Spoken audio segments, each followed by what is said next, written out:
Il dit la même chose. Non, il n'y a pas de problème. C'est vous qui commencez? Oui, je le dis, il m'a dit. Parce que j'ai une question qui a répondu sur la séance aujourd'hui déjà dans la conférence. Comment on arrive là? Monsieur le conseiller fédéral, mesdames et messieurs, bienvenue à la seconde conférence de presse. Vous connaissez le thème. Swissmedic va renégocier avec l'Agence européenne des médicaments, l'EMEA. Pour vous informer sur ce thème, aux côtés de Monsieur le conseiller fédéral Didier Burkhalter, j'ai le plaisir d'accueillir sur ce podium Daniel Koch, qui est le chef de la division maladies transmissibles de l'OFSP, ainsi que Monsieur Jürg Schnetzer, le directeur de Swissmedic. Et Monsieur le conseiller fédéral, je vous passe immédiatement la parole. Merci. Bonjour, mesdames, messieurs. Le Conseil fédéral a en effet confié ce matin, sur proposition du département de l'Intérieur, du département de l'Économie et du département des Affaires étrangères, un mandat de négociation à Swissmedic. Le but est clair, c'est de permettre à l'Institut suisse des produits thérapeutiques d'échanger des informations avec l'Agence européenne des médicaments, EMEA, et d'augmenter ainsi son potentiel de performance. Ce faisant, le Conseil fédéral a reconnu que les critères pour viser un tel accord sont réunis. En fait, il y en a 4 essentiels. Il doit y avoir ce qu'on peut appeler une urgence, en tout cas une situation dans laquelle il faut agir relativement vite. Il doit y avoir une signification politique et économique importante. C'est le cas ici à l'évidence. Il doit y avoir un intérêt mutuel entre l'Union européenne et la Suisse, enfin entre les deux partenaires pour l'accord, et en l'occurrence entre l'Union européenne et la Suisse, il y a un intérêt mutuel. Et puis il doit y avoir de bonnes chances de réalisation. Ça, nous estimons en effet que ces chances sont plutôt bonnes actuellement. La politique du Conseil fédéral en matière de lutte contre la pandémie s'affine à chaque alerte ou à chaque crise. Il y a eu la crise du SRAS, syndrome respiratoire aigu, puis l'alerte de la grippe aviaire. On a déjà pu tirer passablement d'enseignements de ces crises, qui ont permis aussi de tirer aussi des conséquences utiles pour aborder la pandémie maintenant que nous avons de la grippe H1N1. Aujourd'hui également, nous faisons donc de nouvelles expériences qui nous permettront de tirer d'utiles enseignements pour nos plans futurs de lutte contre les pandémies. Si la lutte concrète et journalière contre la pandémie reste maintenant, évidemment, la toute première priorité, absolument, nous sommes déjà en train de constituer un groupe d'experts indépendants qui sera chargé d'évaluer la manière dont se sont déroulées les différentes opérations pour lutter contre la pandémie. Et là, l'objectif est aussi clair, il s'agit d'identifier très clairement les éléments que nous pouvons améliorer. Ceci dit, sans attendre les résultats de cette analyse, nous pouvons déjà nous lancer dans la correction de certains points. Et c'est précisément un de ces points qui est donc l'élément concernant l'accord international. Ainsi, faute d'avoir accès rapidement aux informations dont disposaient nos collègues européens de l'EMEA, les procédures d'homologation en Suisse ont pris un peu plus de temps qu'ailleurs. C'est la raison pour laquelle j'ai demandé de chercher des possibilités d'améliorer la situation rapidement et de manière assez pratique. La problématique, il faut le dire, et même la solution, sont au fond assez simples. L'absence d'un protocole d'échange d'informations, ça c'est la problématique, absence d'un protocole d'échange d'informations avec l'Agence européenne des médicaments, c'est cela qui nous a pénalisés.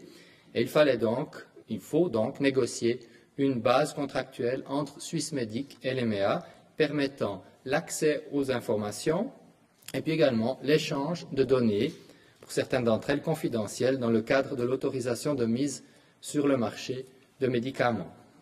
Les contacts établis par le département fédéral de l'Intérieur avec l'administration fédérale dans les différents endroits de l'administration fédérale, mais aussi à Bruxelles, laissent penser raisonnablement qu'un accord peut être rapidement trouvé pour régler ces questions, en tout cas pour ce qui est d'un accord évidemment uniquement technique.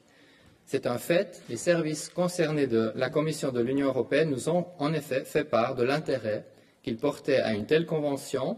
Par conséquent, nous estimons que l'accord, qui est d'un intérêt encore une fois mutuel, qui n'est pas seulement un accord qui a un intérêt pour notre pays, que cet accord a toutes les chances de se conclure rapidement. Du reste, la Commission de l'Union européenne et l'EMEA ont ratifié des conventions similaires au cours des années passées avec les autorités américaines, canadiennes, japonaises et australiennes. La Suisse a également conclu différentes conventions. Donc, nous avons déjà un certain nombre de conventions portant sur l'échange d'informations entre Swissmedic et les autorités partenaires des États-Unis du Canada, d'Australie, de Singapour et de Nouvelle-Zélande. Toutes ces conventions sont positives et utiles. Elles n'ont pas toutes la même portée. Il y a vraiment deux niveaux. Il y a l'accord essentiellement technique, un petit peu ce que l'on cherche maintenant, donc dans un premier temps en tout cas avec l'Union européenne. Ces accords uniquement techniques, on les a en particulier avec la Nouvelle-Zélande et le Canada. Les autres accords ont une portée plus large. En particulier, nous avons un accord avec les États-Unis qui a une portée plus large. Les Européens eux-mêmes ont un accord avec les États-Unis et avec d'autres aussi, le Canada, le Japon et l'Australie, qui est de portée relativement large. Les virus, en tout cas eux, ne connaissent pas de frontières. Et là, je crois qu'il faut dire clairement qu'à l'avenir, on sera de plus en plus ainsi, c'est-à-dire qu'on aura de plus en plus dans la santé publique des enjeux qui seront en tout cas internationaux, mais peut-être assez souvent mondiaux. Nous devons donc faire en sorte que la collaboration, en particulier ici entre l'Union européenne et la Suisse, ne connaisse pas non plus de frontières. Et ça, simplement pour gagner du temps et par conséquent vraisemblablement sauver des vies en Suisse et ou à l'étranger. La décision du Conseil fédéral de ce matin est une étape, c'est qu'une étape, mais c'est une étape importante. Elle permet à Swissmedic d'engager sans attendre les premières démarches en étroite collaboration avec les partenaires que l'on a ici en Suisse, le Bureau de l'intégration, la Direction du droit international public et la mission de la Suisse, qui est à Bruxelles évidemment. Enfin, tous nos partenaires suisses, qu'ils soient ici ou à Bruxelles, sont intégrés dans l'opération afin d'essayer de clore au plus vite ces négociations. Ce futur accord sur lequel le directeur de Swissmedic, M. Schnetzer, vous donnera, ici à droite, nous donnera des précisions, ne réglera pas tous les problèmes que nous avons rencontrés, mais il mettra à non point douter de l'huile dans les rouages compliqués du mécanisme de lutte contre la pandémie, ce qui serait déjà un réel progrès. Sur le front de cette lutte contre la pandémie, j'aimerais encore dire que dans l'ensemble, les choses se passent bien. La vaccination généralisée, vous le savez maintenant, a pratiquement commencé dans tous les cantons, ou ceux qui n'ont pas encore commencé de manière généralisée, totale, vont le faire ces prochains jours. En se basant sur les doses de vaccins que nous avons livrées aux cantons, d'une part, et puis les doses que les cantons ont redistribuées eux-mêmes, on peut estimer qu'à ce jour, jusqu'à 20% de personnes se sont vaccinées. On ne sait pas actuellement combien, parce que c'est une statistique qui est en fait faite tous les trimestres. Et on aura les chiffres exacts pour la vaccination, le pourcentage de personnes vaccinées, le nombre et le pourcentage bien évidemment, sauf erreur la première fois début janvier. On peut estimer qu'on doit être aux alentours d'un chiffre qui va jusqu'à 20%. Exactement, je ne peux pas le dire, c'est donc une estimation. D'ici la mi-décembre, plus de 8 millions de doses de vaccins seront à disposition de la population, que j'encourage à aller se faire vacciner. Puisque vous allez me le demander, je vous le dis tout de suite, je suis allé hier me faire vacciner, donc ça j'ai déjà répondu à votre question. L'Office fédéral de la santé publique l'a rappelé hier, la grippe pandémique continue de progresser en Suisse. Nous avons enregistré, vous le savez, malheureusement, les premières victimes. Si elle est moins forte, cette grippe pandémique, que certains experts le pronostiquaient il y a encore quelques mois, elle est une maladie qui peut avoir des conséquences graves, voire mortelles. Il est donc important de se faire vacciner. En Suisse, nous disposons de suffisamment de vaccins pour toute la population. Une fois la demande de la population couverte, nous constituerons donc une réserve pour faire face à une éventuelle nouvelle vague. Quant à l'éventuel surplus, après avoir fait les réserves, après avoir assuré la protection de la population suisse, eh bien, ce surplus, nous définirons ses modalités d'utilisation plus tard, mais il peut être revendu partiellement ou est donné à des pays en voie de développement, conformément à l'engagement pris par le Conseil fédéral sur le principe dans le cadre de ce qu'on a appelé l'initiative Obama. La délégation des finances sera informée des modalités précises de nos démarches dans ce sens. Voilà, mesdames et messieurs, je vous propose donc maintenant de donner la parole à M. Schnetzer qui va vous expliquer un peu plus précisément ce que veut dire cette démarche en deux étapes et ce que signifie la possibilité d'un tel accord, en tout cas le premier, puis après éventuellement un deuxième plus tard, pour Swissmedic tout particulièrement, et après on répondra volontiers à vos questions. Monsieur Schnetzer. Vielen Dank, sehr verehrte Damen und Herren. Ich möchte Ihnen zwei Bereiche umreißen. Der erste ist, wie geht es jetzt weiter mit den Verhandlungen und dann, wie stellen wir uns die Umsetzung vor. Swissmedic wird in Abstimmung mit dem Integrationsbüro sowie der Direktion für Völkerrecht umgehend das genaue weitere Vorgehen festlegen. Swissmedic wird zudem in Abstimmung mit der Mission in Brüssel die EU-Kommission über die Erteilung des Verhandlungsmandates informieren und mögliche Termine für ein erstes Gespräch mit der Kommission und der Europäischen Arzneimittelagentur eruieren. Als Ausgangspunkt für die Verhandlungen sollen bereits bestehende Vorlagen verwendet werden, wie sie die EU für vergleichbare Vereinbarungen mit anderen Behörden wie Australien oder Kanada verwendet hat. Nach Einigung auf den Text wird Swissmedic das Geschäft zum Abschluss der Vereinbarung zusammen mit dem Generalsekretariat des Departements Innen für den Bundesrat vorbereiten. Dies soll mit höchster Priorität erfolgen. Nun die Umsetzung. Die Vereinbarung mit der EMEA wird uns die Möglichkeit geben, vertrauliche Daten auszutauschen. Das ist sowohl im Rahmen der Zulassung als auch der Marktüberwachung von Arzneimitteln von großer Bedeutung für die Schweiz, aber auch von Nutzen für die EU. Swissmedic kann so Zugang zu den Entscheidungsgrundlagen der EMEA erhalten und die Experten von Swissmedic können sich auch im Rahmen laufender Verfahren mit den Experten der EMEA austauschen. Dies wird zum einen zu einer besseren Abstimmung der Entscheide führen, zum anderen kann es auch eine Beschleunigung der Verfahren bewirken. Weitergehende Aktivitäten in der Zusammenarbeit können in einem sogenannten Implementation Work Plan, einem Arbeitsplan zur Umsetzung der Vereinbarung, festgelegt werden. Ein solcher Plan beinhaltet zum Beispiel die Teilnahme an Expertengruppen, Personalaustausch, Teilnahme an Schulungen und so weiter. Schließlich ermöglicht die Vereinbarung Swissmedic auch die Teilnahme an multilateralen Aktivitäten, bei denen solche Vereinbarungen als Grundlage für offene Diskussionen der Beteiligten Voraussetzung sind. Ich danke Ihnen für Ihre Aufmerksamkeit. Merci, Monsieur le Directeur. Maintenant, c'est vous qui avez la parole. On peut passer aux questions-réponses. Madame Zebler. Oui, moi j'ai une petite question, Monsieur le Conseiller fédéral. Il y avait eu plusieurs politiques, notamment Madame Berly aussi, qui avait insisté sur la nécessité d'avoir un tel accord, une telle collaboration entre Swissmedic et l'EMEA. Et je voulais savoir comment vous expliquez que le Conseil fédéral n'avait jamais, avant, donné un tel mandat de négociation à Swissmedic qu'il faille attendre d'avoir des lenteurs dans la distribution des vaccins. On prend plusieurs ou on prend une à la fois? Une à la fois. Bon, je crois que c'est relativement simple. Il y a eu des discussions au Conseil fédéral pour savoir dans quelle mesure on intégrait tel dossier ou tel domaine dans le round de négociation touchant la santé et l'agriculture. Et à ce moment-là, je ne sais plus la date exacte, mais ça devait être, je crois, il y a 2 ans, enfin, ça je suis pas très sûr, il a été décidé que ce domaine-là d'accord éventuel n'était pas considéré comme prioritaire. Donc, à ce moment-là, dès le moment où il n'était pas absolument prioritaire, il n'a pas non plus été mis à part.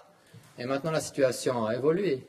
Donc, la situation, je vous l'ai dit, c'est les critères pour faire une telle opération, parce que c'est une opération ad hoc, on peut dire, uniquement sur ce sujet. Donc, il s'agit de régler ce problème-là, et ce n'est pas dans le cadre d'un round de négociation. Et cela peut se faire si les critères que je vous ai dit au début, notamment d'urgence, etc., de signification politique économique, et aussi de volonté des deux côtés, des deux partenaires, et puis le quatrième, c'était quoi encore les bonnes chances de réaliser l'accord, sont réunies. Alors maintenant, la situation est ce qu'elle est. Elle était jugée différemment auparavant. Je ne peux pas vous en dire beaucoup plus du point de vue personnel, puisque je n'ai pas vécu, moi, ces discussions, mais à ce moment-là, en tout cas, dans les discussions précédentes, cet accord n'a pas été jugé prioritaire. D'autres questions sur ce thème? Ça n'a pas l'air d'être le cas. Si, quand même. Je vous en prie. Oui, est-ce qu'on peut dessiner les phases ultérieures que prendrait ça un deuxième accord plus Je le fais, mais vous ne voulez pas si ça ne se passe pas exactement comme je vous le dis. Mais je crois vraiment que ce qu'on appelle le fast track, donc le cheminement rapide pour ce premier passage, c'est vraiment très rapide. C'est tout à fait envisageable de le faire avant la fin de l'année. Il y a des raisons à cela. C'est que vous savez qu'il y a pas mal de changements aussi à l'Union européenne et qu'il y a la volonté des deux partenaires d'essayer de se mettre d'accord sur la partie technique rapide le plus vite possible. Et comme des deux côtés il y a la même volonté, on peut imaginer que ce soit aussi fait avant les changements institutionnels et personnels qui concernent l'Union européenne. Donc, je crois qu'on peut le dire, M. Schnetzer confirmera, mais ça veut dire beaucoup de travail en peu de temps. Il faut trouver les solutions. Ça posera quelques problèmes, mais ce n'est pas impossible du tout que nous arrivions avec l'accord technique dans les semaines qui viennent. Et pour l'autre accord, ça c'est une autre paire de manches. C'est un accord beaucoup plus lourd, beaucoup plus important, qui implique des discussions, des décisions de principe qui devront être consolidées progressivement. Alors là, je ne peux pas vous dire, mais c'est quand même quelque chose qui prendra beaucoup plus de temps. Donc, pour le moment, la première priorité du Conseil fédéral, c'est l'accord fast track. Et la deuxième chose est décider en même temps sur le plan de l'ouverture des réflexions et des négociations. Le mandat de négociation comporte également la discussion sur le deuxième accord. Mais là, nous n'avons pas, pour le moment, de précision ou d'idées précises sur le timing qui est possible. Si vous voulez vraiment qu'on s'engage là-dessus, on ne peut pas, mais ce que j'imagine, c'est qu'il faut en tout cas une année, en tout cas, et vraisemblablement un peu plus, mais je pense que ce serait bien que M. Schnetzer donne son avis également sur cette question.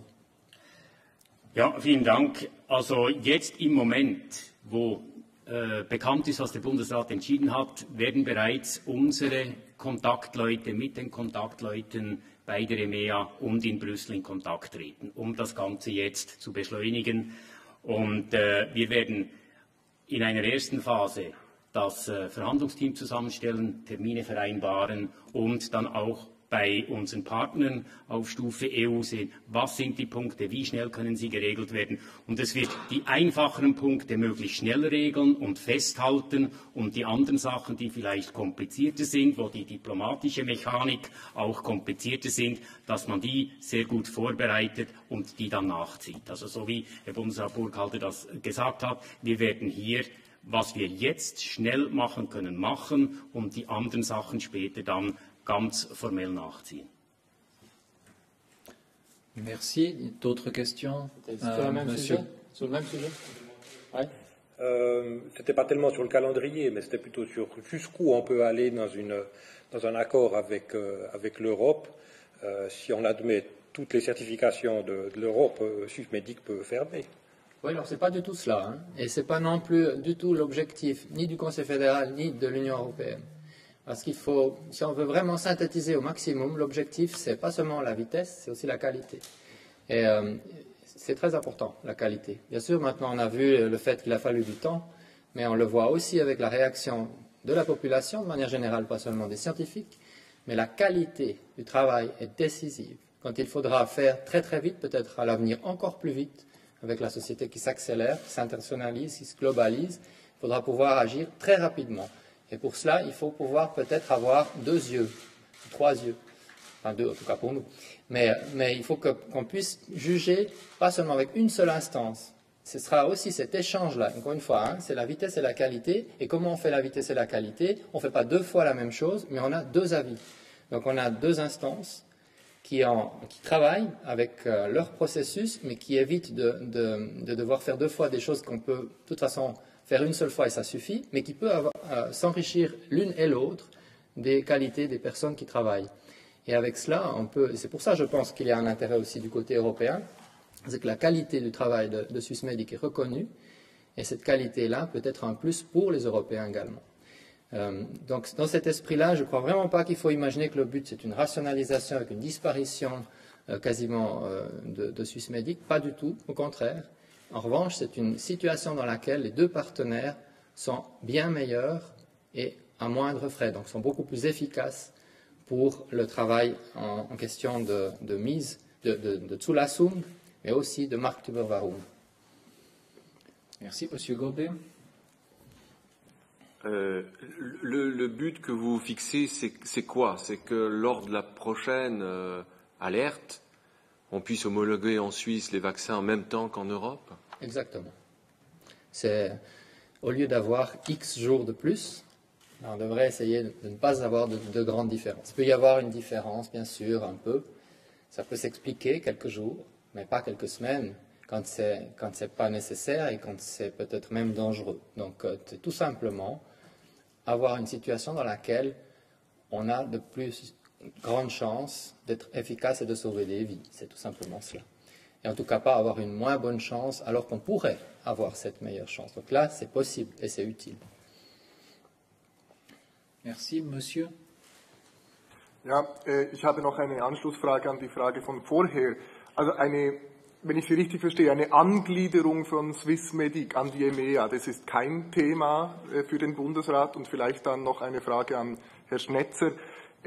Gibt es möglicherweise auch Nachteile, die sich aus so einem Abkommen mit der EMEA ergeben könnten, weil man plötzlich sich unter Druck fühlt, weil man die Abklärungen eben nicht mehr seriös genug machen kann? Donc, moi, je réponds rapidement. Es ist kein Thema. Das ist sicher kein Thema. Das ist wichtig, dass wir sehr gut mitarbeiten können und wo wir wirklich nicht beides dasselbe tun müssen, dass wir das zusammen machen können. Aber die zwei Instanzen wollen wir behalten, so unsere. Ja, machen Sie, was Sie wollen, aber wahrscheinlich werden Sie schon das behalten. Aber bei uns wollen wir diese Institution behalten. Und jetzt vielleicht für die zweite Frage lasse ich Herrn Schnetzer. Ja, vielen Dank. Also es ist ganz klar, hat es viel mehr Vorteile als Nachteile. Die Nachteile sind vielleicht im administrativen Bereich, die EMEA arbeitet in englischer Sprache. Das ist für uns grundsätzlich kein Problem, wird aber auch bei uns dann werden diese Skills noch ausbauen müssen. Das ist ganz bestimmt. Dann der Zeitdruck, mit dem müssen wir umgehen. Wir haben grundsätzlich schon Zeitdruck. Aber unter einer Prämisse einer Pandemie, einer bedrohlichen Krankheit, wird das natürlich dann noch intensiver und da findet man dann Synergie. Also in diesem ganz speziellen Fall hat es nur Vorteile. Grundsätzlich zur Geschwindigkeit.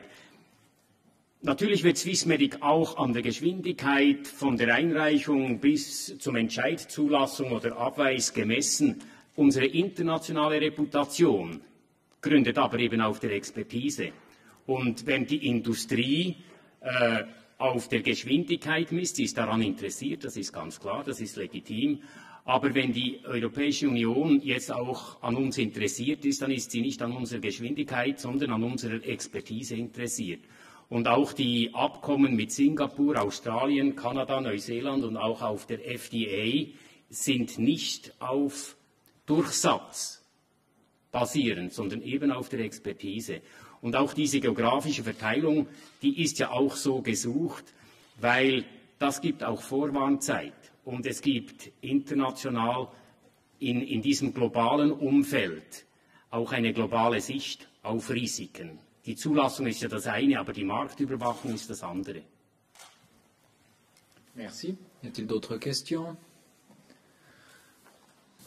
Ça ne semble plus être le cas. Je vous remercie et vous souhaite une excellente après-midi.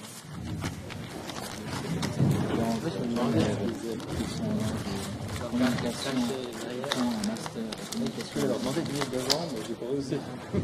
C'est jamais qu'on a manqué.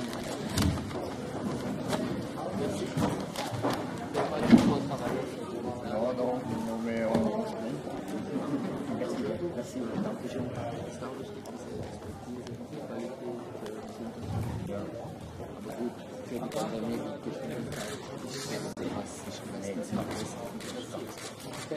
Vielen Dank.